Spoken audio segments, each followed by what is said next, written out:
Channel. നമ്മൾ ഇന്ന് തയ്യാറാക്കാൻ പോകുന്നത് കടലക്കറി. ഒനിയനില്ല, തേങ്ങയുമില്ല. ഒനിയനും തേങ്ങ വിത്തൗട്ട് ഒനിയൻ ആൻഡ് കോക്കനട്ട്.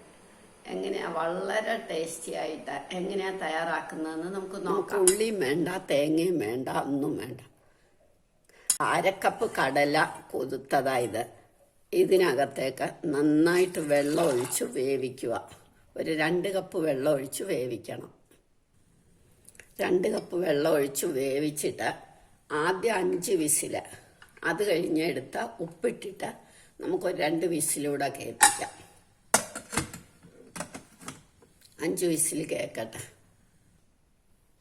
5 വിസിലായി. നമുക്കിനി ഇതൊന്ന് തുറന്ന് ഉപ്പിട്ട് ഒന്ന് വേവിക്കാം. അല്ലെ ഉപ്പ് പിടിക്കില്ലല്ലോ.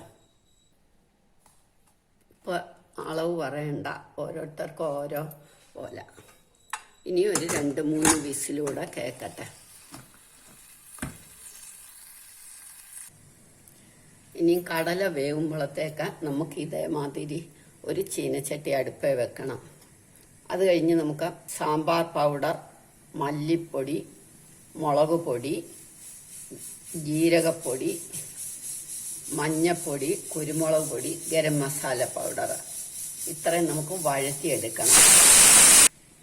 അതിൻ്റെ കൂടെ ഒരു വലിയ തക്കാളി, അല്ല 2 ചെറിയ തക്കാളി, 2 പച്ചമുളക്, ഇത്രയും കടുക് വറുത്ത് നമുക്ക് വഴറ്റണം. 1 ടേബിൾ സ്പൂൺ വെളിച്ചെണ്ണ ഒഴിച്ചു. കടുക് ആവശ്യത്തിന്, ഞാൻ 1 ടീസ്പൂണേ ഇട്ടിട്ടുള്ളൂ.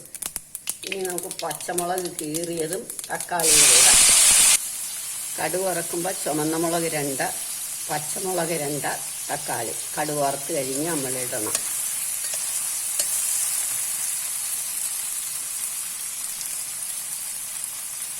നമുക്ക് പൊടികളെല്ലാം ഇടാം.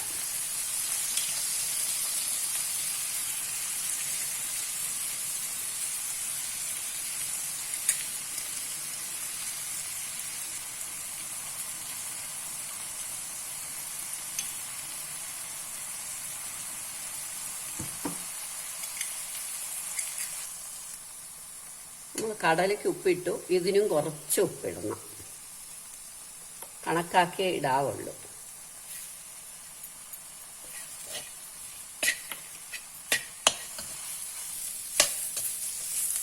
ഇനി ഒന്ന് ചെറുതായിട്ട് നമുക്ക് വെള്ളം ഒഴിച്ചെടുക്കാം.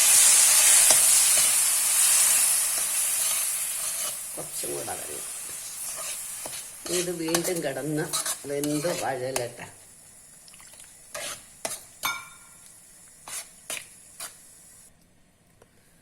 ഇനി ഇതെല്ലാം നന്നായിട്ട് വഴന്നു. ഇനി നമുക്ക് നമ്മുടെ കടല ഒഴിക്കാം. ഇനി ഇത് നന്നായിട്ട് തിളച്ച് വറ്റണം. നന്നായിട്ട് കുറച്ചും കൂടെ വെള്ളം അതുകൊണ്ട് ഞാൻ ഒഴിക്കും. ഒരു 10 മിനിറ്റെങ്കിലും നമുക്ക് നന്നായിട്ട് തിളച്ചൊന്ന് കുറുകണം. സിമ്മി വെച്ചിട്ട് വേണം നമ്മളിങ്ങനെ വറ്റിക്കാൻ. ഒന്ന് അടച്ചു വെച്ച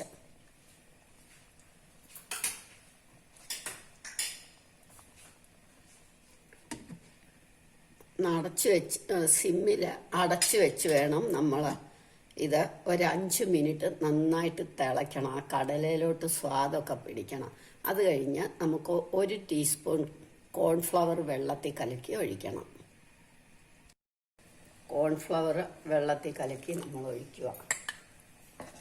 ഇനി ഒന്ന് കുറുകി വരുന്നവരെ അടുപ്പയിലിരുന്ന് ഇത് തിളയ്ക്കട്ടെ. അടച്ചു വെക്കാം, സിമ്മാക്കി വെക്കാം. നമുക്കൊന്ന് നോക്കാം.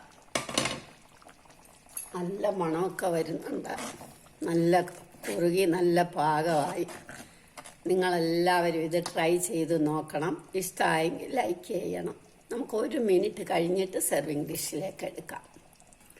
വാങ്ങി നമ്മൾ സെർവിങ് ഡിഷിലേക്ക് എടുത്തതിന് ശേഷം 2 കറിവേപ്പിലയും 1 ടീസ്പൂൺ നെയ്യും കൂടെ ഒഴിച്ച് ഒന്ന് ഇളക്കിയേക്കണം.